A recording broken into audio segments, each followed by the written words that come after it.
There is a moment that arrives in most human lives when we recognize a profound paradox. The victory we have fought so hard to achieve often tastes like defeat. We have been right, we have won the argument, we have proven our point beyond question, and yet we find ourselves standing alone, disconnected from those we love, our relationships fractured by the very righteousness we were defending. In this moment, we encounter a choice that seems almost absurd in its simplicity, yet revolutionary in its implications. We can choose peace. Before we begin, if you enjoy this video, give me a like, comment below about your thought and hit subscribe button so you don't miss any video inspired by Yogananda's teaching. Thank you very much. This choice represents one of the most significant shifts in consciousness available to us. It is not born of weakness or capitulation, but rather from a deeper understanding of what truly matters. When we prioritize being right over preserving peace, we embark on a path that leads inevitably to suffering, not just for others, but for ourselves. The ego, that part of us invested in maintaining a particular image and proving our worth through intellectual or moral superiority, demands constant vindication. It whispers that to concede is to diminish ourselves, that to admit error is to expose our fundamental inadequacy. Yet this voice, however compelling, leads us away from our truest nature and our deepest fulfillment. The transformation that occurs when we choose peace over rightness is not simply emotional or relational. It reshapes the entire architecture of how we move through the world. When we release our grip on the need to be right, we simultaneously release ourselves from the exhausting labor of maintaining that position. We no longer need to defend, explain, convince, or prove. We are liberated from the constant internal monologue that tracks grievances, catalogs evidence, and rehearses counter-arguments. This liberation is physical as well as psychological. The tension that habitually resides in our shoulders and jaw, the knot in our stomach that accompanies conflict, the racing mind that prevents deep sleep, these all begin to dissolve when we step off the battlefield of righteousness. Consider the nature of being right. It is inherently a comparative stance. To be right, someone else must be wrong. To win, someone must lose. To be superior in judgment, knowledge, or moral standing, others must be inferior in these same measures. This creates an inevitable hierarchy, a structure of winners and losers that can never lead to genuine connection. Even when we are victorious in these contests, something within us senses that we have sacrificed something precious. We may have proved our point, but we have lost the warmth of genuine rapport. We may have demonstrated our superiority, but we have created distance where there might have been intimacy. When we choose peace, we step out of this competitive framework entirely. We recognize that another person's validity as a human being is not diminished by disagreement with us, and our own validity is not enhanced by their agreement. This recognition opens a space for something far more valuable than being right. It opens the space for true understanding. When we are no longer consumed with proving our point, we become genuinely curious about why another person sees things differently. We listen not to find flaws in their reasoning that we can exploit, but to understand the experiences, values, and perspectives that have shaped their worldview. This listening, this genuine attempt to comprehend rather than to counter, transforms the entire dynamic of human interaction. The practice of choosing peace over rightness reveals something surprising about human nature. We discover that most people are not our adversaries. They are fellow travelers on a difficult journey, doing the best they can with the understanding they possess. Their different conclusions do not reflect stupidity or malice, but rather the inevitable result of different experiences and different ways of processing information. When we truly grasp this, our defensiveness melts. We no longer need to view disagreement as a threat to our identity or our worth. We can hold our perspectives firmly without requiring everyone else to validate them. This shift has profound implications for our relationships. Marriages transform when partners recognize that they need not win every argument to maintain their self-respect. The constant low-level conflict that characterizes many relationships often stems not from fundamental incompatibility, but from both partners' need to be right. One partner wants to prove that their way of organizing the household is superior, that their approach to finances is more sound, that their memory of what was said is accurate. The other partner engages in the same struggle from their perspective. Years can be consumed by this warfare, with both partners becoming increasingly entrenched and resentful. Yet when one partner decides that peace is more important than victory, everything changes. The other partner, no longer under siege, often finds themselves able to relax and reciprocate.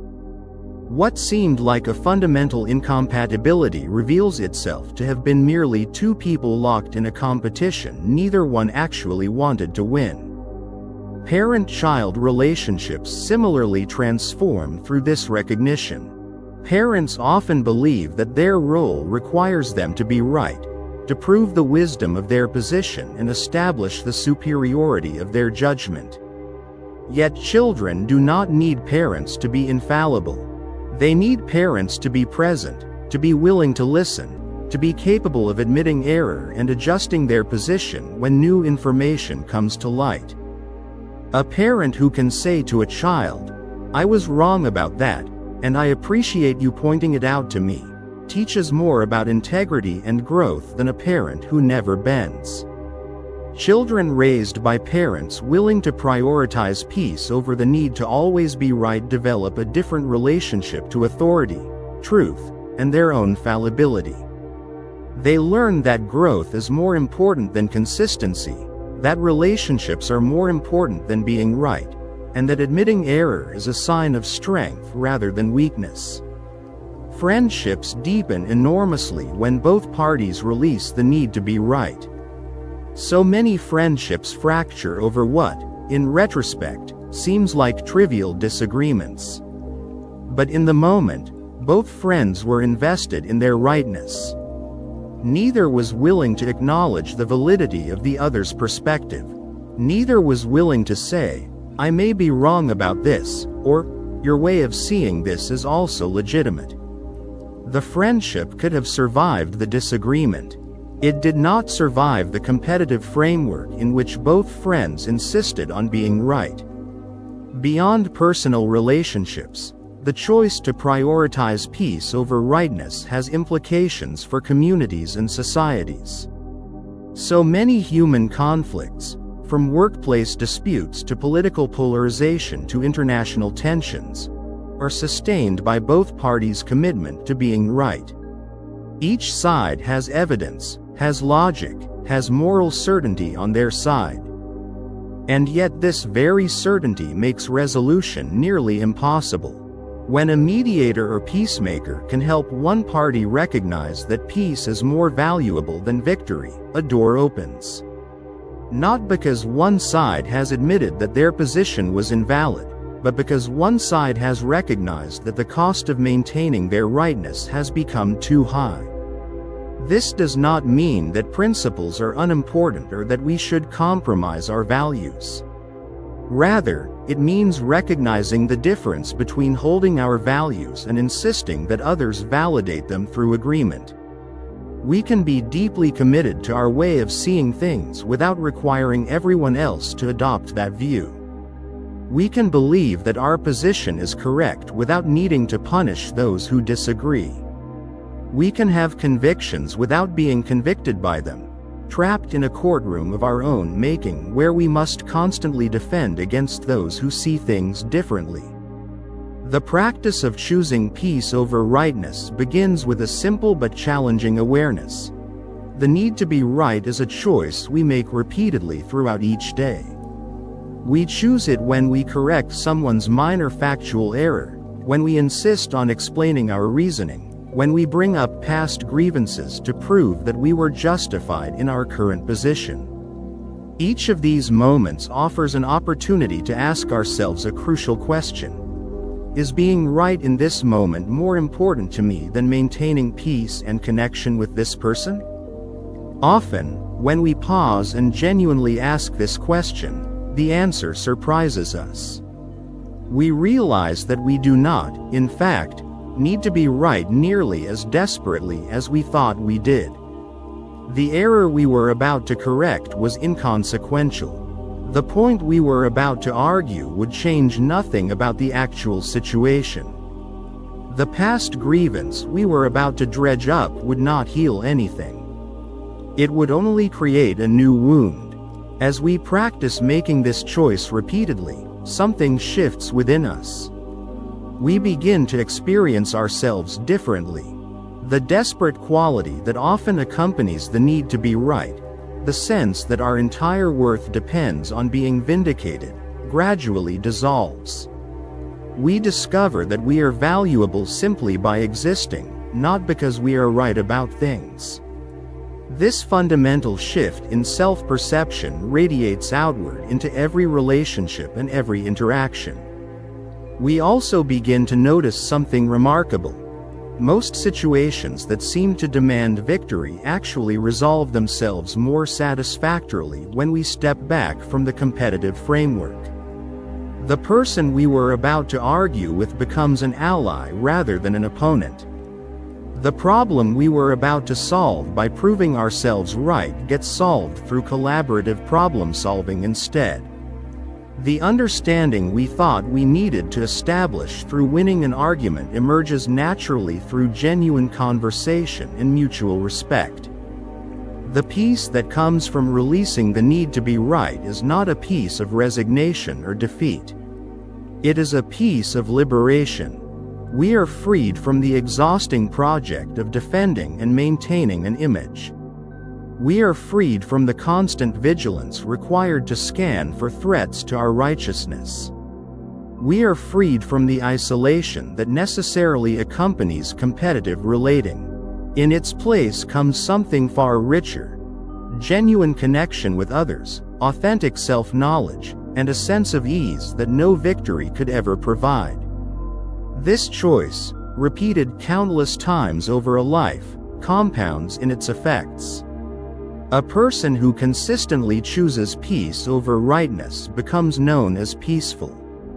Others seek their presence because it does not demand anything of them. They do not need to defend themselves or prove their position. They can simply be. This person becomes a source of healing in a world that is chronically weary of competition and judgment. The invitation, then, is to notice the many moments throughout each day when we can choose peace over rightness. Not to choose peace over our values or our integrity, but to choose peace over the need to have everyone else confirm our rightness. To hold our perspective, our experience, and our understanding firmly, while simultaneously respecting that others' perspectives, experiences, and understandings are equally valid for them. To recognize that we can be right without needing to prove it, that we can be strong without needing to dominate, that we can be valuable without needing to be superior. In making this choice repeatedly, we do not diminish ourselves. We expand ourselves. We grow in wisdom, in compassion, in genuine strength. We discover that the rightness we were so desperately defending was not, in fact, what we were really seeking. What we were seeking all along was peace, peace within ourselves, peace in our relationships, peace in our place in the world. And that peace becomes available the moment we choose it over the hollow victory of being right.